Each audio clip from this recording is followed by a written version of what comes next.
Hey, to turn on or off the one-handed mode on the POCO M6 Pro, first open the settings, then scroll down, go into the additional settings. Now scroll down and open one-handed mode.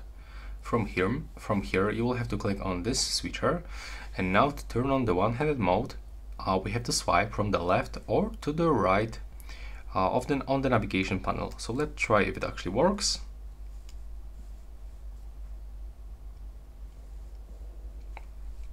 As you can see, now I am in the one-handed mode. If I want to exit, I have to click outside. And also it is working when I swipe into the left side, but it actually takes some practice to do this perfect without this. Never mind. So that's all right now. Please subscribe to my channel and see you in the next one.